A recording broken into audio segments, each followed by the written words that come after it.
외국인 투자자들이 이틀째 국내 주식을 팔아치우고 있습니다. 조슬기 기자, 네, 조슬기입니다. 코스피 오늘도 떨어지고 있죠? 그렇습니다. 코스피가 오후에도 하락세를 벗어나지 못한 채 오후 들어 낙폭을 키우고 있습니다.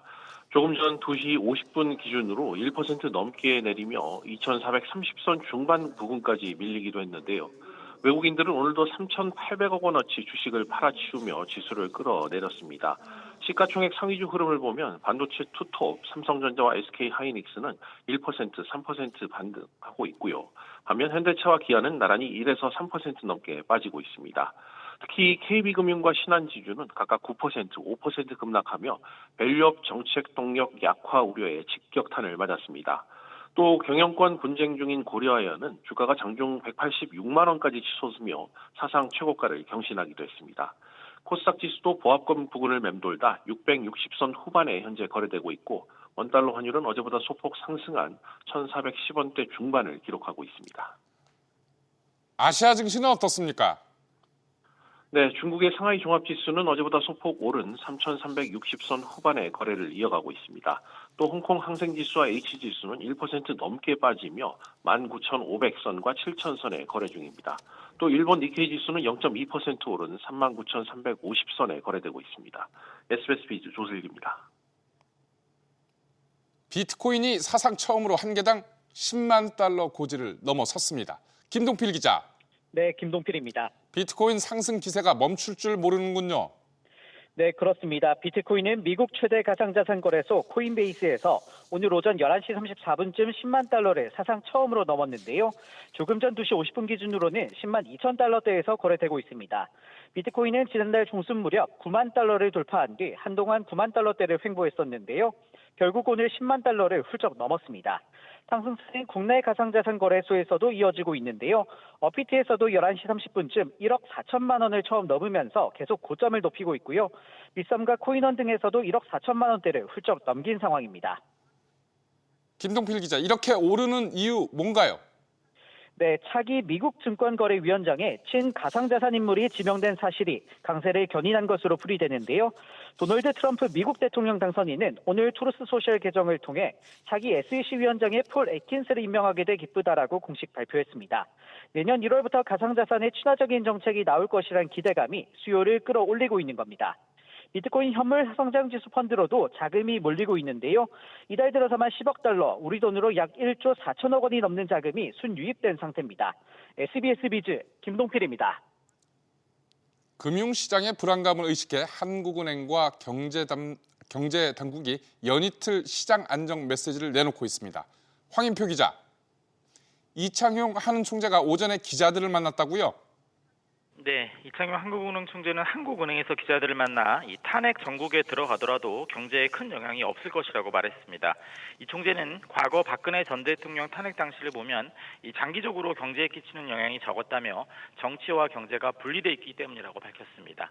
추가 금리 인하와 관련해선 지금으로선 경제 전망이 바뀌지 않았다고 말해 인하 가능성에 선을 그었습니다. 다만 탄핵 전국 중 예상치 못한 상황으로 경제 전망이 바뀔 경우 이 금리 역시 인하 등 조정될 수 있음을 내비친 것으로 해석됩니다. 대외 신인도와 관련해선 우리 경제의 조건이 좋고 이 정치와 경제가 분리돼 있기 때문에 신인도에 문제가 없다며 한국 민주주의가 성숙하다고 말했습니다. 이어 이번 일로 해외에서 많은 전화와 이메일을 받았는데 6시간 만에 계엄이 해제됐기 때문에 해외에서는 한국 민주주의 시스템에 문제가 없다고 생각한다고 말했습니다. 황인표 기자, 앞서 오늘 아침 최상목 부총리는 어떤 얘기를 했나요? 네, 최 부총리는 최대 10조 원 규모의 증권시장 안정펀드뿐만 아니라 40조 원 규모의 채권시장 안정펀드와 회사채 매입 프로그램도 가동하겠다고 말했습니다.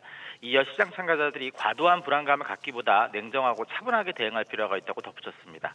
최 부총리는 신용평가사 S&P도 우리 국가 신용 등급에 실질적 영향이 없다고 평가했다며 이 정부와 한국은행이 시장 변동성에 대해 충분한 대응 역량을 갖추고 있다고 말했습니다. 한편 금감원 관계자도 오늘 아침 서울 여의도 금융투자협회에서 36개 증권사 CEO를 만나 경각심을 갖고 비상 대응 계획을 마련해달라고 당부했습니다. SBS 비즈 황인표입니다. SK 등 대기업들이 해외 계열사를 통해 다시 국내 계열사에 출자하는 사례가 늘고 있습니다. 공정거래위원회는 규제 회피 우려가 있어서 지속적인 감시가 필요하다고 봤습니다. 신채연 기자의 보도입니다. 올해 지주사 체제의 대기업 집단 가운데 지주사 등이 해외 계열사를 거쳐 국내 계열사로 우회 출자한 사례는 32건입니다. 지난해보다 7건 증가했습니다. 공정거래위원회에 따르면 이런 사례는 SK가 9건으로 가장 많았습니다. 워닝 4건, LX와 동원이 각 3건, 그리고 하이트진로 2건 등이 뒤로 이었습니다. 지주회사 등에 대한 행위 제한 규정이 직접적으로 적용되지 않는 국외 계열사 출자를 통해 출자 구조가 복잡해지고 또 규제를 회피할 우려가 없는지 이런 부분에 대한 지속적인 모니터링이 필요할 것으로 보입니다. 아울러 총수 일가 등이 지주사 체제 밖에서 지배하고 있는 계열사는 약 370곳이며 이 가운데 62%가 사익 편취 규제 대상에 해당했습니다. 사익 편취 규제 대상 중 25곳은 지주사 지분을 갖고 있는 걸로 나타났습니다. 구체적으로 살펴보면 하림 총수 2세가 지분 100%를 보유한 올품은 하림 지주의 지분을 5.78% 보유하고 있습니다. 에코프로 총수 일가 회사인 데이지 파트너스는 에코프로의 지분을 4.81% 갖고 있습니다. 공정위는 총수 일가가 지주사 체제 내외에 있는 모든 회사를 직간접적으로 지배하는 경우 부당한 내부 거래가 발생할 가능성이 있어 지속적으로 감시가 필요하다고 전했습니다. SBS 비즈 신채원입니다. 전국 아파트값이 3주 연속 하락했습니다. 서울 아파트값도 둔화세가 이어졌고 여기에 분양 전망도 어두운 것으로 나타났습니다. 문세영 기자. 네, 문세영입니다. 서울 아파트값은 어땠습니까? 네, 서울 부동산 시장의 관망세가 지속됐습니다. 한국부동산원에 따르면 서울 아파트값은 지난주와 같은 0.04%의 상승률을 유지하며 37주 연속 상승세를 이어갔는데요. 10월 둘째 주 이후 상승폭이 꾸준히 줄어들거나 유지되면서 더 이상 상승폭이 확대되진 않는 모습입니다. 강남구는 개포와 논현동 재건축 단지 위주로 오르며 상승폭이 전주와 비슷했지만 서초구는 지난주 대비 상승폭이 절반 이상 축소됐습니다. 부동산원은 재건축이나 신축 단지 중심으로 상승 거래가 나오지만 대출 규제에 따른 관망세 확산으로 혼조세를 보이고 있다고 설명했습니다. 이에 따라 전국 아파트값은 지난주와 동일한 하락폭을 유지하며 3주 연속 하락세를 이어가고 있습니다. 분양 전망이 꽁꽁 얼어붙었다고요? 네, 그렇습니다. 매수 심리가 얼어붙어서 이번 달 수도권 아파트 분양 전망 지수가 대폭 하락했습니다. 전달보다 25포인트 넘게 떨어졌는데요. 이 지수는 100을 넘으면 부동산 시장 전망을 긍정적으로 보는 경우가 더 많다는 의미고 100 아래면 그와 반대 상황을 나타냅니다. 지역별로 보면 서울은 19포인트, 경기는 20포인트, 인천은 37포인트 넘게 내려앉았습니다. 대출 규제 강화와 주담대 가산금리 상승으로 분양과 매수 심리가 위축됐기 때문이라는 분석입니다. SBS 비즈 문세영입니다. 여의도 대표 노후 단지 중 한 곳인 수정아파트, 진주아파트가 초고층으로 개발됩니다. 안지혜 기자, 여의도 스카이라인이 달라지겠네요. 네, 서울시는 도시계획위원회를 열고 수정아파트 재건축 사업안과 여의도 금융중심지구 지구 단위 계획안을 각각 수정 가결했다고 밝혔습니다. 수정아파트는 1976년에 준공된 노후 단지입니다. 세계동 329가구로 구성되어 있는데요. 이번 결정에 따라 용적률 503%, 공동주택 498세대, 최고 49층 규모의 공동주택 단지로 탈바꿈할 수 있게 됐습니다. 특히 이번 정비계획안은 공공청사인 서울투자진흥재단 사무소를 공공기여시설로 포함했는데 여의도 금융중심지 내 금융산업 클러스터 인프라 기능을 할 것으로 전망됩니다. 인근의 진주아파트는 더 높아진다고요? 그렇습니다. 진주아파트 재건축 사업도 수정 가결됐습니다. 수정아파트보다 1년 늦게 준공된 진주아파트는 4개 동 376가구로 이루어져 있는데요. 용적률 503%, 최고 층수 557층 높이의 공동주택 단지로 변신합니다. 책강변에 위치한 만큼 여의도 책강 생태공원과 연계한 공개 공지가 조성될 예정입니다. 두 단지는 앞으로 정비계획 고시 이후 올해 도입된 건축과 교통, 교육 등 통합 심의를 통해서 건축계획을 확정 또 사업을 본격 추진할 것으로 전망됩니다. SBS 비즈 안지혜입니다. 연말 대출 한파 속에 일부 은행이 내년 대출 접수에 들어갔습니다. 규제와 불확실성으로 연초에 대출을 받으려는 이들이 몰릴 것으로 예상됩니다. 박연신 기자가 보도합니다. 우리은행이 내년 실행될 가계대출에 대해 대출 모집인 접수를 시작했습니다. 가계대출 관리를 위해 접수를 중단한 지 석 달 만입니다. 오는 8일까지 중단하기로 한 비대면 가계대출 접수를 재개할지에 대한 여부도 검토 중입니다. 다른 시중은행들도 내년 대출 총량을 설정하고 재개 시점을 고민하고 있습니다. 다만 내년 초 대출 절벽이 한꺼번에 풀리지는 않을 것으로 보입니다. 금융당국이 내년엔 월별 관리에 들어갈 것으로 관측되기 때문입니다. 금융당국 관계자는 내년에도 은행 자율 규제에 무게를 둘 것이라며 가계대출 총량 관리가 여전히 필요한 상황이라고 말했습니다. 지난달 5대 은행의 가계대출 잔액은 한 달 전보다 1조 원가량 늘었습니다. 진정 국면에 들어서긴 했지만 기준금리 인하 흐름 속에 가계대출이 다시 늘 수 있다는 우려는 여전합니다. 은행권 관계자는 가계대출이 한 기간에 쏠리지 않아야 하기 때문에 올해처럼 특정 시점에 대출을 크게 확대하는 게 어려워졌다고 전했습니다. 총량 한도 내에서는 스무드하게 대출받을 수 있다는 거를 보여주는 게 부채 관리 측면에서는 좀 용이하다고 생각을 하는 거죠. 특정 기간에 확 쏠림이 나타나면은 부작용이 나타날 수가 있거든요. 내년 7월부터는 스트레스 DSR 3단계 등 추가 대출 규제도 시행됩니다. 대출 규제 불확실성이 이어지며 연초 대출을 서두르는 오픈런 현상이 예상됩니다. SBS 비즈 박연신입니다. 계엄 사태가 탄핵 국면으로 접어들면서 정부 공백이 장기화되는 것이 아니냐는 우려가 나오고 있습니다. 당장 정부와 연관이 깊은 산업 분야의 고민이 깊어지고 있습니다. 신송우 기자의 보도입니다. LIG 넥스원은 지난 9월 이라크와 약 3조 7천억 원 규모의 중거리 지대공 요격체계 1000궁의 수출 계약을 체결했습니다. LIG 넥스원은 양국 정부 간 협의가 있었기에 수출이 가능했다고 설명했습니다. 한화 에어로스페이스도 정상회담 등의 지원을 통해 루마니아와 K9 자주포 공급 계약을 체결했습니다. 탄핵 국면에 따른 정부 공백으로 간접적 영향이 예상되는 B2C나 B2B 기업들과 달리 방산 등 정부 간의 협의가 필요한 G2G 산업의 경우 타격이 우려됩니다. 정부 공백이 길어질 경우 내년 수출 기대감을 낮출 필요가 있다는 관측도 제기됩니다. 원전 산업도 상황은 비슷합니다. 3월을 목표로 하고 있는 체코 원전 수주 본계약을 앞두고 체코, 미국 정부 등과 협력이 뒷받침돼야 합니다. 계엄 사태가 벌어진 직후인 어제 체코 원전 수주 관련 기업들의 주가가 급락하기도 했습니다. 정부가 강력히 추진하고 있는 원전산업지원특별법, 원전수출지원법 이런 것들이 있는데 그런 법들이 지연되거나 불투명하거나 약간 산업계의 전망에 있어서 불확실성을 야기하게 되는 것이지요.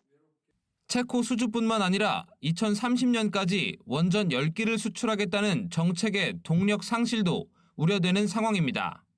이 밖에 G2G는 아니지만 사업 재편 인센티브 등 정부 지원책을 기다리고 있는 석유화학 산업의 경우에도 정부 공백에 대한 우려가 클 전망입니다.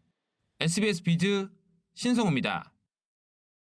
3분기 우리 경제 성장률이 0.1% 상승에 그치면서 사실상 제자리 걸음을 한 것으로 나타났습니다. 오수영 기자, 자세히 전해주시죠. 그렇습니다. 지난 2분기 성장률이 마이너스 0.2%로 역성장을 한 이후 3분기 0.1% 성장에 그치면서 답보했습니다. 우리 경제 분기 성장률은 지난해 1분기부터 올해 1분기까지 5분기 연속 플러스 성장을 유지하다가 지난 2분기 마이너스로 전환했고 3분기에도 회복을 못하면서 구조적인 저성장 우려가 커지고 있습니다. 부문별로 보면 수출이 자동차와 화학제품 등을 중심으로 0.2% 줄었고 건설 투자도 3.6% 감소하면서 전체적인 성장률 둔화를 이끌었습니다. 한국은행은 4분기 성장률이 0.5% 이상이면 연간 성장률 전망치인 2.2%를 달성할 수 있다고 내다봤는데요. 내년 성장률 1.9%, 내후년은 1.8%로 전망하면서 저성장 고착화에 빠질 수 있다고 경고했습니다. 그런데 해외 민간 기관들은 전망치를 더 낮추고 있다고요? 네, 글로벌 투자은행들은 우리 경제 내년 성장률 전망치를 낮추고 있습니다. 시티은행은 최근 보고서에서 내년 전망치를 한 달 전 1.8%보다 0.2%포인트 낮춘 1.6%로 제시했습니다. 시티뿐만 아니라 우리 경제 내년 성장률을 1%대 후반으로 낮춘 글로벌 IB들도 8곳에 달았습니다. 골드만삭스와 뱅크 오브 아메리카 메릴 린치는 2.2%에서 1.8%로, UBS는 2.1%에서 1.9%로, 노무라는 1.9%에서 1.7%로 낮췄고, JP모건은 1.8%에서 1.7%로 각각 우리 경제 내년 성장률 전망치를 낮췄습니다. SBS 비즈 오수영입니다. 오늘 첫 차부터 시작된 철도노조 파업으로 잠시 뒤 퇴근길 본격적인 혼란이 예상됩니다. 이정민 기자.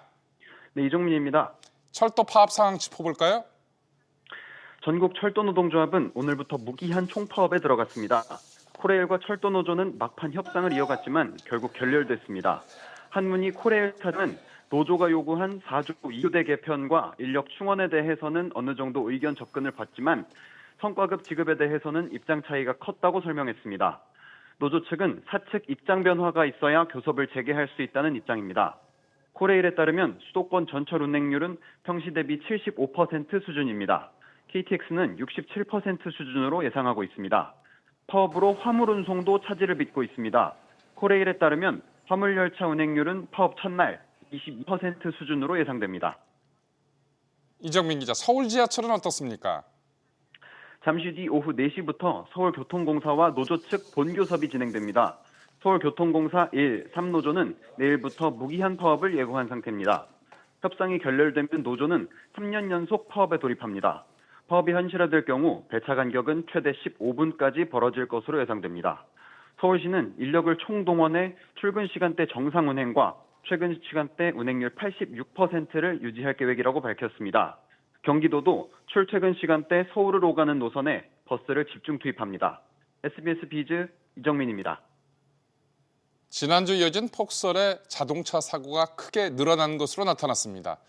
덩달아서 자동차 보험 손해율도 치솟을 것으로 보이고 있는데요. 손해보험 업계에 비상이 걸렸습니다. 엄하은 기자. 네, 엄하은입니다. 지난 폭설 기간 차 사고 얼마나 늘었나요? 손해보험 업계에 따르면 삼성과 현대, KB, DB 등 대형사 4곳 기준 사고 차량 접수 건수는 지난달 27일에서 28일 4만 22건으로 집계됐습니다.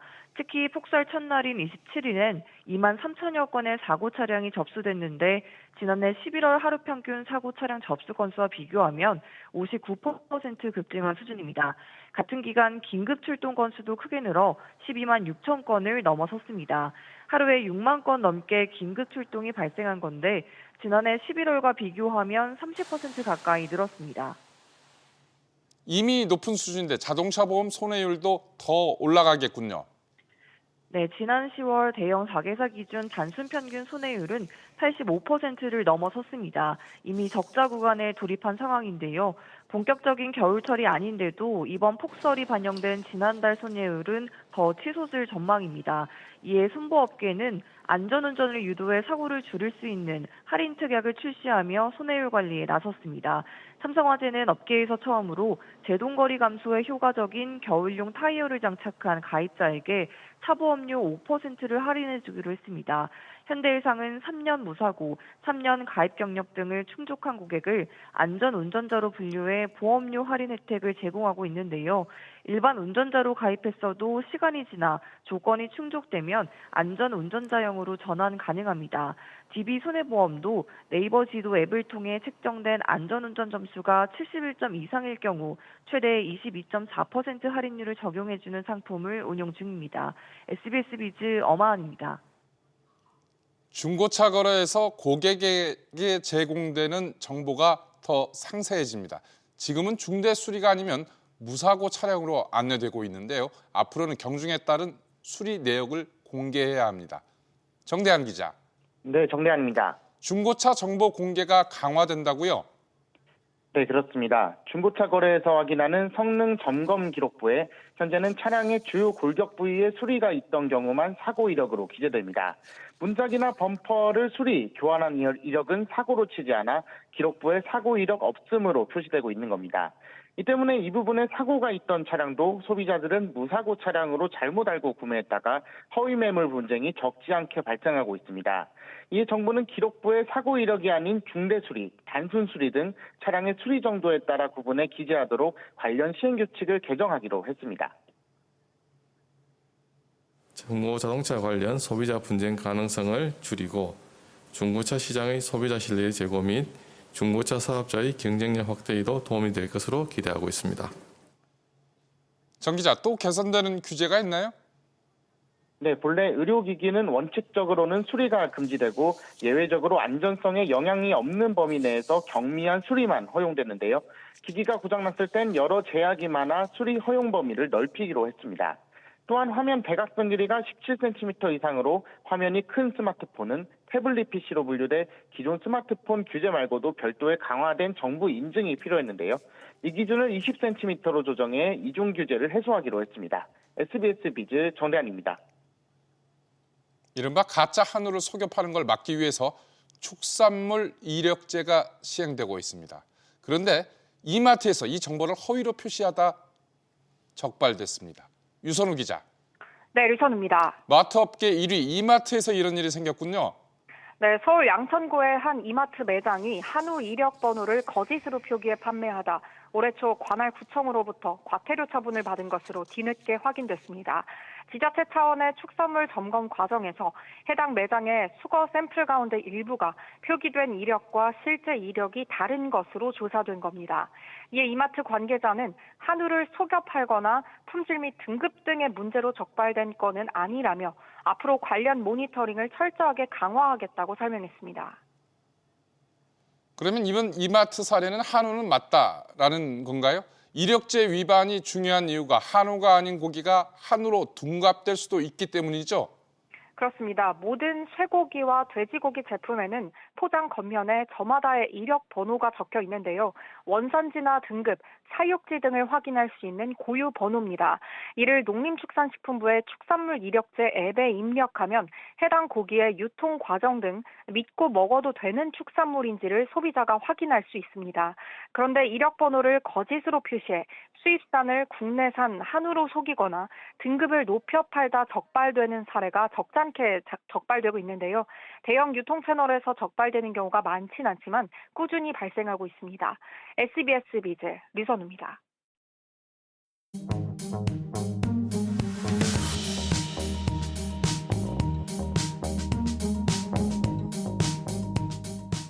안녕하세요. K웨더 공기질흥센터에서 전해드리는 대기오염 예보입니다.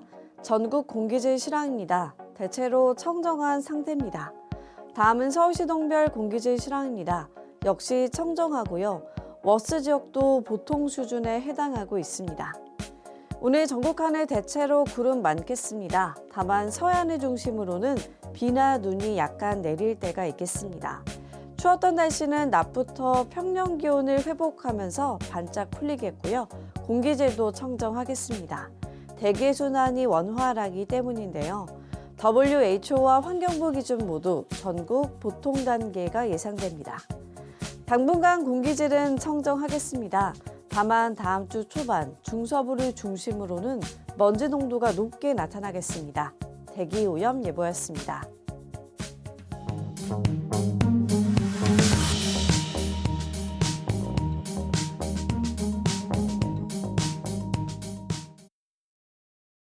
준비한 소식 여기까지입니다. 감사합니다.